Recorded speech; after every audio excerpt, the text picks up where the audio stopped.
அஸ்ஸலாமு அலைக்கும் வரஹ்மத்துல்லாஹி வபரகாத்துஹு. அறிந்து கொள்வோமா என்ற தலைப்பில் இன்றைய ஹதீஸை நாம் அறிந்து கொள்வோம். இவையும் நன்மையான காரியங்களா? நபி ஸல்லல்லாஹு அலைஹி வஸல்லம் அவர்கள் நவின்றதாக அபூ ஹுரைரா ரலியல்லாஹு அன்ஹு அவர்கள் அறிவிக்கிறார்கள். 2 மனிதர்களுக்கிடையில் சுமுகம் செய்து வையுங்கள், இதுவும் நன்மையான காரியமே. நீங்கள் எவரையேனும் உங்கள் சவாரியில் அமர்த்தி கொள்ளுங்கள், அல்லது அவரின் சுமையை உங்கள் சவாரியில் வைத்து கொள்ளுங்கள், இதுவும் நன்மையான காரியமே. நல்ல பேச்சு பேசுவதும் நன்மையான காரியமே. நீங்கள் தொழுகைக்காக எடுத்து வைக்கும் ஒவ்வொரு எட்டும் நன்மையான காரியமே. நடைபாதையில் இருக்கும் தீங்கு கொடுக்கக்கூடியவற்றை அகற்றுவதும் நன்மையான காரியமே. இந்த ஹதீஸிலிருந்து என்னென்ன விஷயங்களை செஞ்சோம்னா நமக்கு நன்மையான காரியங்கள் அப்படிங்கிறத நமக்கு தெளிவாக எடுத்து சொல்லியிருக்காங்க. முதல்ல என்ன அப்படின்னா, 2 பேர் சண்டை போட்டுட்ருக்காங்க அப்படின்னா அவங்களுக்கு இடையில் போய் அந்த சண்டையை சமாதானப்படுத்தி சுமூகம் செஞ்சு வைக்கிறது நன்மையான காரியங்களில் ஒன்றா இருக்குது. அதனால் யாராவது சண்டை போட்டுட்டு இருந்தாங்க அப்படின்னா அப்படியே நின்று ஓரமாக வேடிக்கை பார்க்காம அவங்கள சுமூகம் செய்து வைங்க, அது நன்மையான காரியங்களில் ஒன்றா இருக்குது.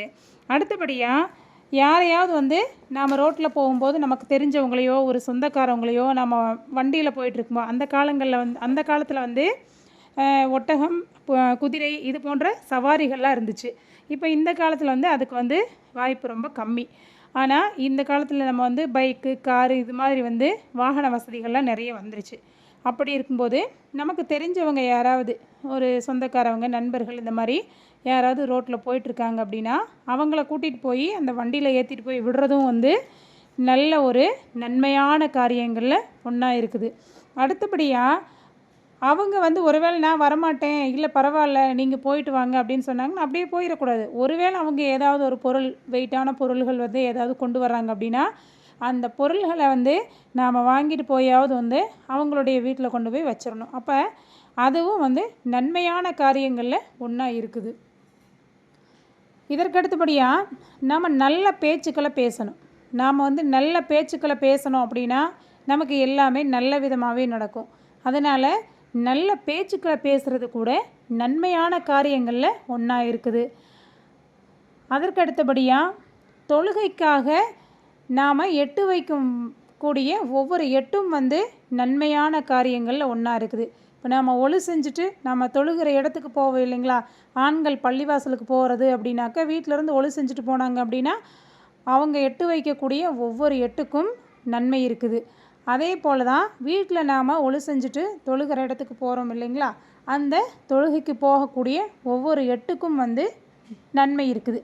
அதனால் தொழுகைக்காக எடுத்து வைக்கக்கூடிய ஒவ்வொரு எட்டும் நன்மையான காரியமே. அடுத்தபடியாக நடைபாதையில் இருக்கக்கூடிய தீங்கு கொடுக்கக்கூடியது, உதாரணமாக ஒரு கண்ணாடி துண்டு, முள், கற்கள், இந்த மாதிரி காலில் குத்துமில்ல கல், இந்த மாதிரி சில தீங்கு தரக்கூடிய பொருள்கள், இதை நாம் நடைபாதையில் கண்டோம் அப்படின்னா உடனே அதை எடுத்து தூரமாக போட்டுறணும். சரி நமக்கு என்ன, நாம் செருப்பு போட்டிருக்கோமில்ல, மற்றவங்க பார்த்தா எடுத்து போடட்டும் அப்படின்னு சொல்லி நம்ம அசால்ட்டாக இருக்கக்கூடாது. ஏன்னா இது நன்மையான காரியங்களில் ஒரு விஷயம். நன்மையான காரியங்களை செய்கிறதுல நாம் எப்போவுமே முந்தியவர்களாக இருக்கணும். அதனால் நமக்கு பார்க்கக்கூடிய திறன் இருக்குது. ஒருவேளை நமக்கு பின்னாடி வரக்கூடியவங்க ஒரு வயதானவங்களாக இருக்கலாம். அவங்களுக்கு அதை பார்க்காம காலில் ஏற்றிருச்சு அப்படின்னா அது அவங்களுக்கு அது தீங்கு கொடுக்கக்கூடியது. அதனால் நம்ம நடைபாதையில் இருக்கக்கூடிய தீங்கான விஷயங்களை அகற்றுவதும் நன்மையான காரியங்களில் ஒன்றா இருக்குது. அதனால் இப்படிப்பட்ட இந்த 5 விஷயங்களையும் நல்ல காரியங்களில் ஒன்றா இருக்குதுன்னு சொல்லி நபி ஸல்லல்லாஹு அலைஹி வஸல்லம் அவங்க நமக்கு சொல்லியிருக்காங்க. இன்ஷா அல்லாஹ் இந்த மாதிரி நல்ல விஷயங்களை நாம் கடைபிடிப்போம். இப்போ இந்த மாதிரி ஹதீஸ்களை கேட்கும் பொழுது தான் ஓ இதுவும் ஒரு நன்மையான காரியமா அப்படிங்கிறதே நாம் விளங்கிக்கிறோம். அதனால் நல்ல விஷயங்களை நாமும் தெரிஞ்சுக்கிட்டு இது போல் இந்த ஹதீஸை கேட்குறது மட்டும் இல்லாமல் இதை நீங்கள் மற்றவங்களுக்கும் ஷேர் பண்ணி இந்த நல்ல விஷயங்களை, உங்களுக்கு தெரிஞ்ச இந்த நல்ல விஷயங்களை மற்றவங்களுக்கும் தெரியப்படுத்துங்க. ஏன்னா அல்லாஹ் எனக்கு இதை உங்களுக்கு சொல்கிறது மூலமாக நன்மையை கொடுக்குறான் அப்படின்னா இதை அனுப்புறது மூலமாக உங்களுக்கும் நன்மைகளை கொடுப்பான். அதனால் நீங்கள் படிக்கிறதோட இந்த படிக்கிறத கேட்குறதோடு இருக்காமல் இதை மற்றவங்களுக்கும் ஷேர் பண்ணி இந்த நன்மைகளை இரட்டிப்பாக்குங்க.